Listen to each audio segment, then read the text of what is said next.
Welcome to the Making Hay podcast with Marcia Miller from RFG Advisory. In this podcast, we help veterinarians, from new graduates to seasoned practitioners, navigate the sometimes tricky waters of personal finance. We all know the saying, making hay while the sun shines. As cheesy as it sounds, it represents a lot of what we help people do in their financial lives and businesses. We know each of you faces unique challenges, and we're here to offer advice tailored just for you, anchored in service, stewardship, and a genuine understanding of your profession. Join Marcia Miller, your guide on this journey. Marcia has spent over 25 years in financial services, and her passion is helping vets like you get a handle on your finances. Tune into each episode as we meet at the intersection of veterinary practice and financial management. With help from expert guests and insights from Marcia's own experience, we're going to tackle your biggest financial questions head on. Hello, and welcome to Making Hay, the podcast with Marcia Miller. Marcia, it's great to be with you always. How are you doing today? Hey, Bill. I am doing fantastic. Great to see you and hear from you.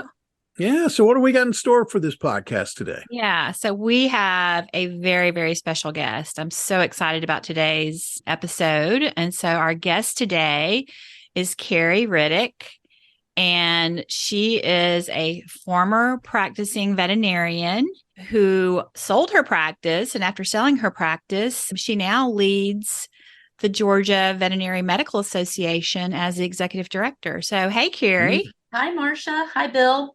Hey. We're so glad you're here. And we cannot wait to hear all about Keri and your story and your journey and all that good stuff. So you ready to tell everything about that?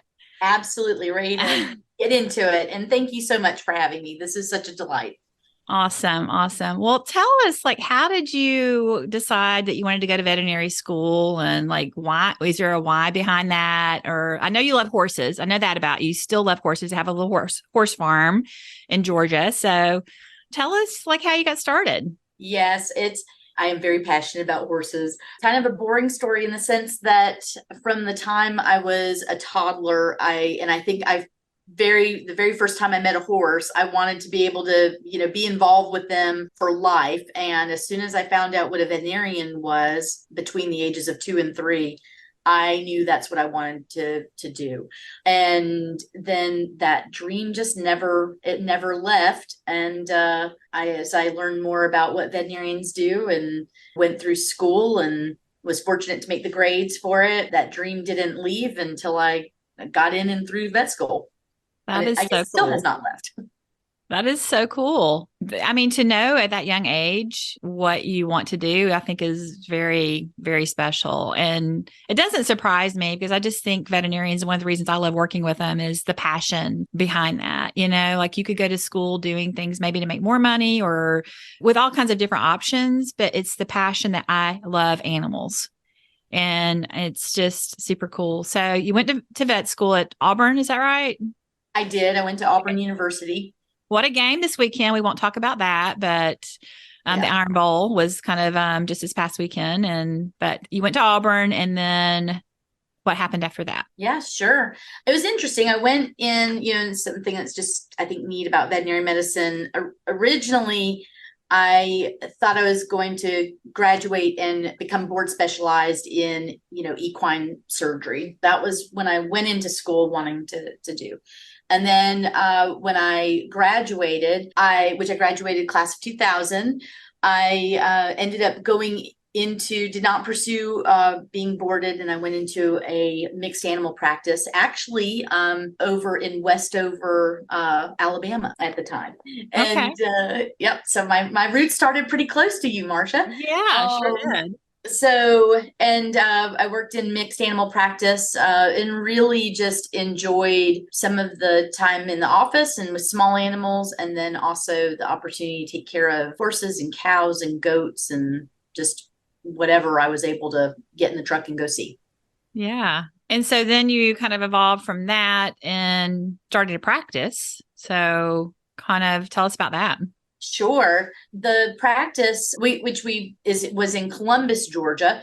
That was a private practice that we had purchased that was all originally had been a mixed animal practice, but the large animal part had kind of gotten sold off. And so we just got the small animal part of it. But that was a practice that we bought in 2008 and just really had an amazing time with that practice. It was in a kind of right outside a military base. And so we really were able to just serve a lot of the Army community that's in Columbus. And it was a hopping place. Got to see lots of emergencies during the daytime, as well as do a lot of wellness checks and just have some great clients that had been with the hospital for, as many as 3 generations. So we really were like the community family hospital.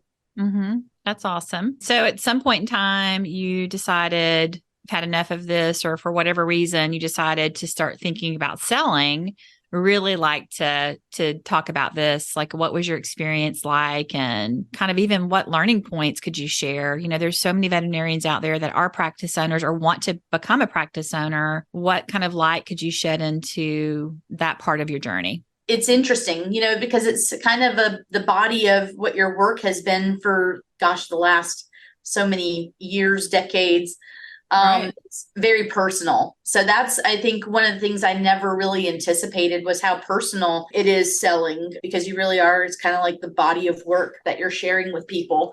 And I was quite proud of what we had built, and the we being my husband and I. I think for me, I was very thankful to have somebody that could help me with the sale of the practice, because there's just so much information that people who are buying need, whether they need it for just to assess the practice, whether they need it for, the financials, as they're making their decisions, and so being able to have really just prepared, understand the practice, understand the inner workings of the practice, so that you can share that information. And having somebody else to help you share it, I think, is important, because it is very personal to you, or it was very personal to me. Right. And so you start to feel like you're justifying all of your decisions, and you don't have to do that, right? It's when you're kind of turning this into more of something that is a business decision, which is, financial selling of a practice, you just need to be able to provide those answers and remove that emotional, personal part. And that for me was difficult to do. So difficult. And really, you and I've talked about this before about, you come out of veterinary school with no business training, no business experience, no negotiating contract experience, and I own a business myself. I'm self-employed, have been for 25 years. To run a business is tough. It's hard because there are those emotions. And even with all of my training, you don't get trained. You own a business and you get in there in the trenches and you run that business. So I know that was helpful to have your husband as a business partner to lean on. But could you talk about that in any way? How someone that's coming to start a practice, what should they do, or what did you learn? What would you do different even from the selling of the business, if anything? Well, it's funny because if I had not had Dawn there, and if I was in Birmingham, first off, I wish I would have had met you many years ago when I was close, because I think, Yeah. owning your own businesses, going through that experience and having that kind of commonality conversation in having somebody that is trustworthy. I mean, that's who you need first and foremost. And so if it wasn't my husband, then I would have found a Marcia. I would have found somebody that would have helped me broker a business that I could talk through what was going on, talk through the emotions of it, because you rely on your staff for so much. But when you're starting to talk about business decisions, you're not talking with your staff about this. These are, you need outside support. So I would make sure I had outside support. One thing I did, once we start talking about the GVMA, but one thing I did do in preparation for transitioning into this job was I took some accounting classes. And it was really interesting because I, had run a business for 15 plus years, understood our accounts, understood our, spreadsheets and all that. But I feel like if I had taken the time to invest in some accounting classes ahead of time, I would have just elevated my understanding of that especially when I got into some of the negotiations. So, going back to some pretty basic things, but just investing in that is, and we have great accountants, but it's doing some accounting classes to really gain some different understanding, I think would be very helpful. Mm-hmm. And really just trying to, I don't know that for a veterinary hospital, you need to have an MBA. It's always nice to think about it, but just having some leadership courses, having some business, basic business courses to understand, I think helps you with all of your negotiations, whether it's with your vendors and your sales people, Right.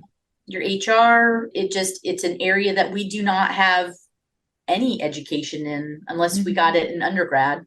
Yeah. And a lot of times I've noticed people that I've worked with, sometimes they're intimidated to ask questions, if they don't understand something. I want to always encourage people to speak up. Like there's no question that people just don't want to appear like they're not smart. Right.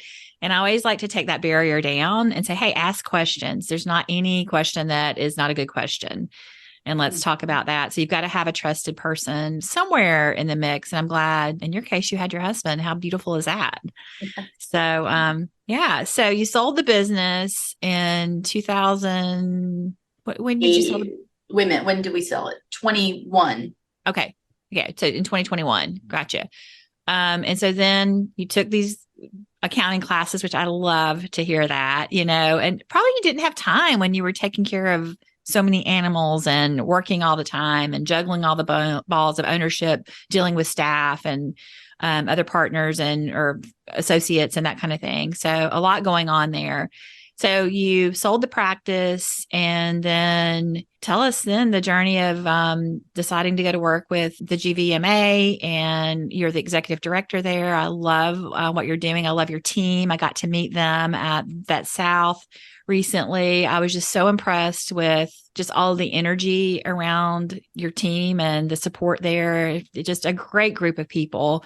So I'd love to hear about your journey moving over from the ownership over to the GVMA. Oh, thank you.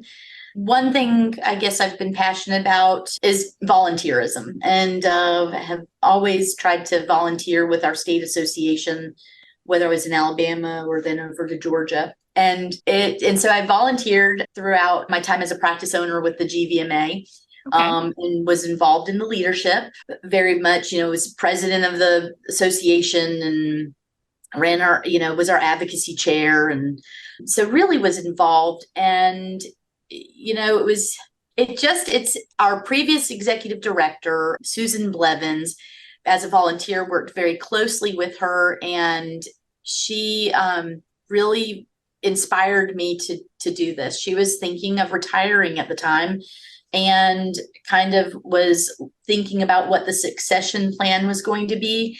And we had a really candid conversation one day, and she just, was like, I think you could really do this. And it's so kind of the point being that sometimes it just takes somebody giving you a little inspiration for you to realize, and start to think of something that wasn't even a dream that becomes one really quickly. And so right.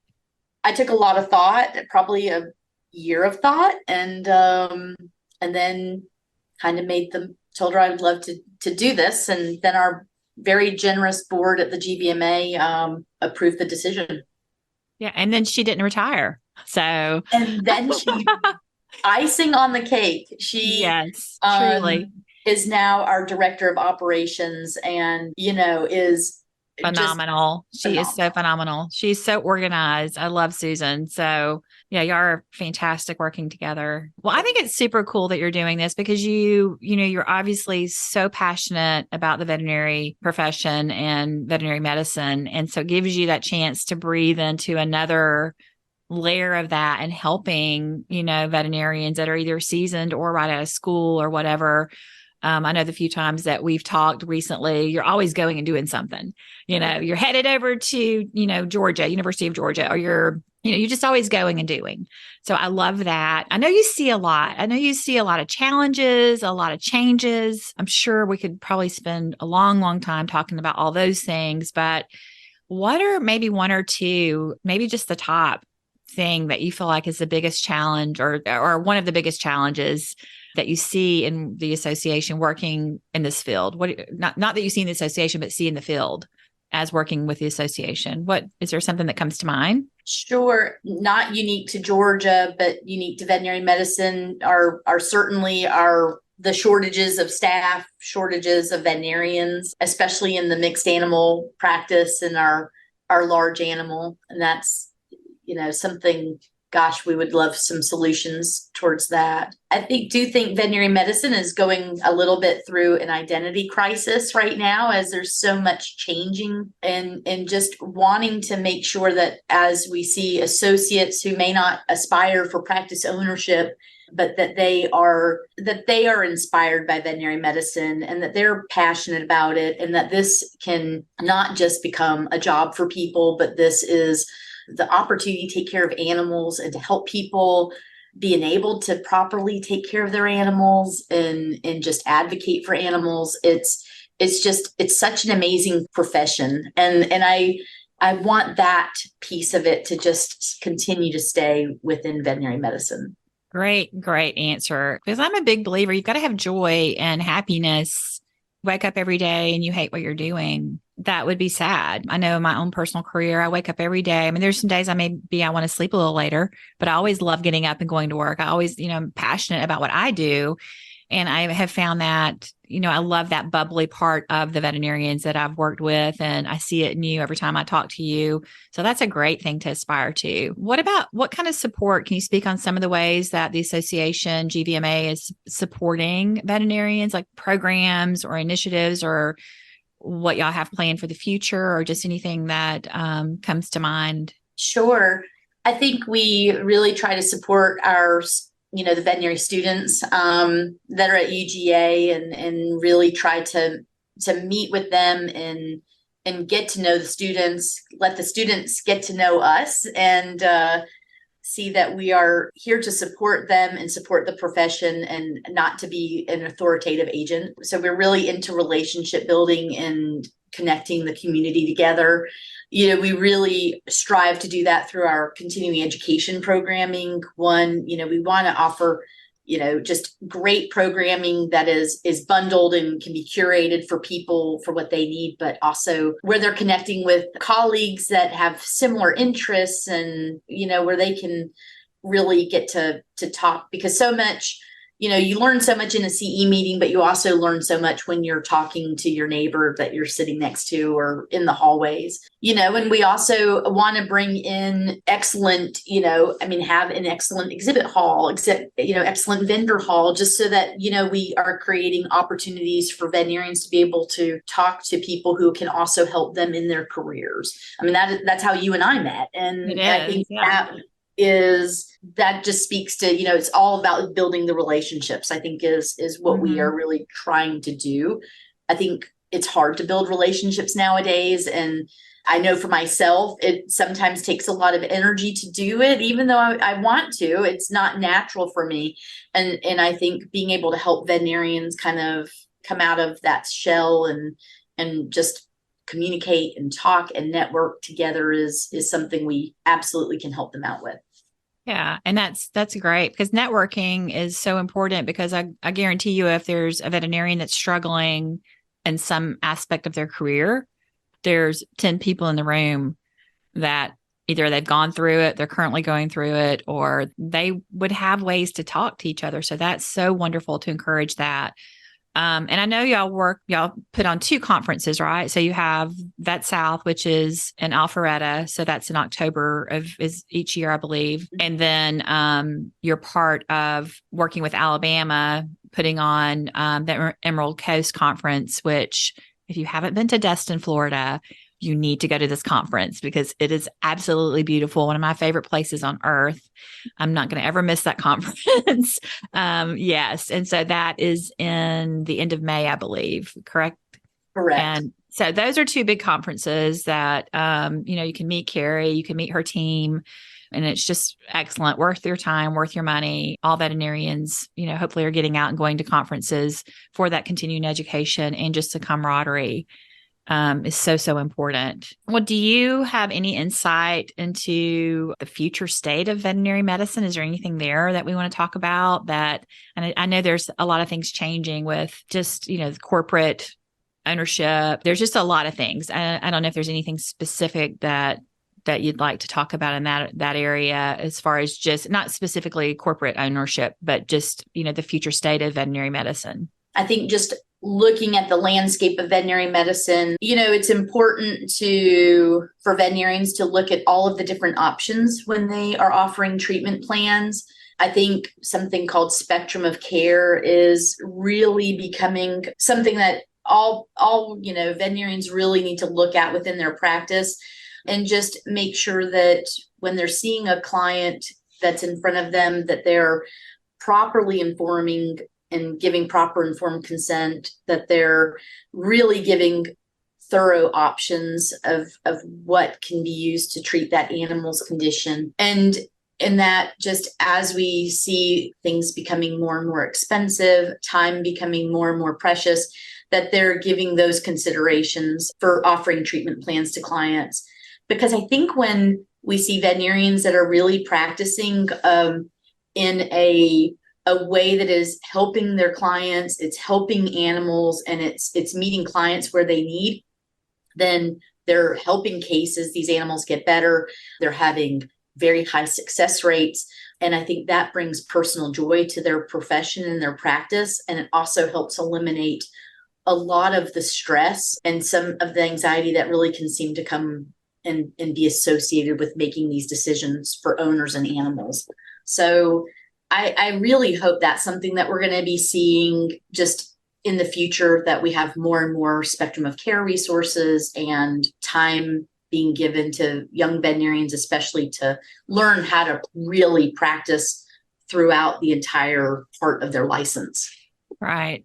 Wow, that's great. That's definitely sounds like that's needed. And like I said earlier, I'm just definitely very passionate about keeping that joy alive. I see the reason when you were telling your story in the beginning, you thought about it since grade school, taking care of animals. And, it was a passion your whole life and growing up. And then, we just don't want that to go away. So I love what you just said. So this has been a great conversation. I love your story. I love all the different journeys you've taken within your career and space. I know it's not over. I can't wait to see where you go. I love seeing you lead the GVMA, and I know it's going to be exciting moving forward. If I could ask you a closing question, what is the one piece of advice that you would give to a young veterinarian just graduating? Young veterinarians just graduating, they need to find a mentor and somebody who is willing just to connect with them and really support them. And if it's a veterinarian, that is great. If it is a person who is not a veterinarian, that is great. They really need somebody that they can talk candidly to, that is going to be their cheerleader, that is going to be their support, and just let them know they've got this. And that's, I think, going to just help continue that trajectory of joy throughout their career as they get started. Fantastic advice. Well, thank you again, Keri, for your time today. I know you were extremely busy, and I don't take it lightly that you've spent some time with me today. So we really appreciate that. And I just want to encourage all listeners to connect with the GVMA. If you're in Georgia and you're not involved in all these resources and time that these people are pouring their heart and soul into, get out there and get connected, get to these conferences, the two that we mentioned, again, Vet South and Emerald Coast Veterinary Conference. And we hope to see you guys there.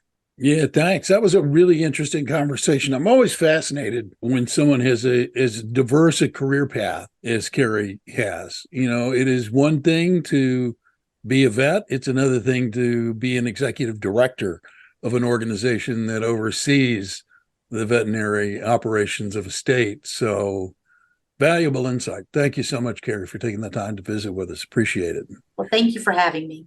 And Marcia, thank you for facilitating this conversation.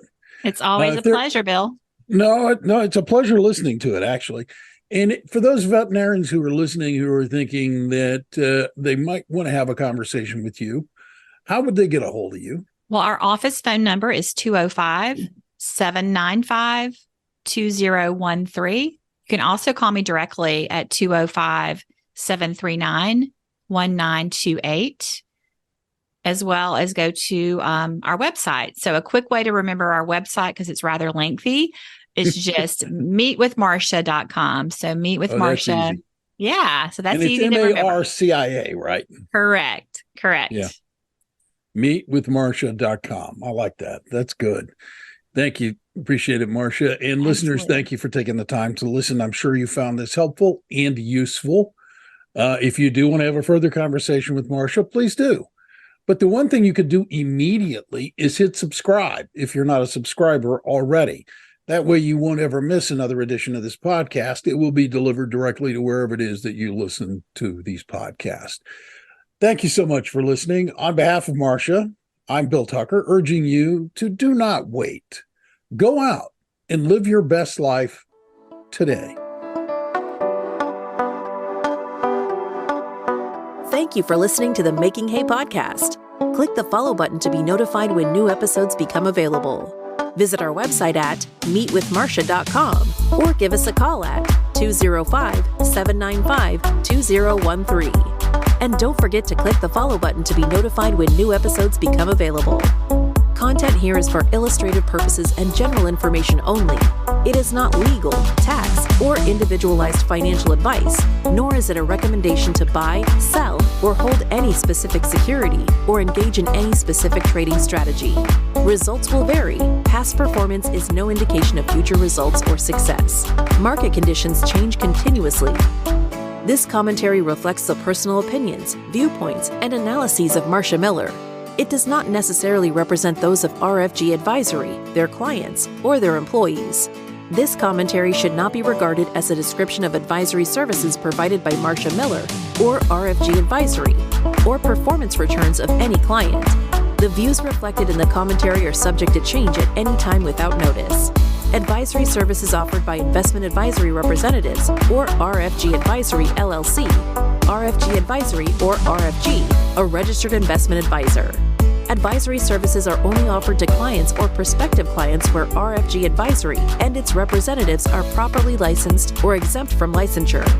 No advisory services may be rendered by RFG Advisory unless a client agreement is in place.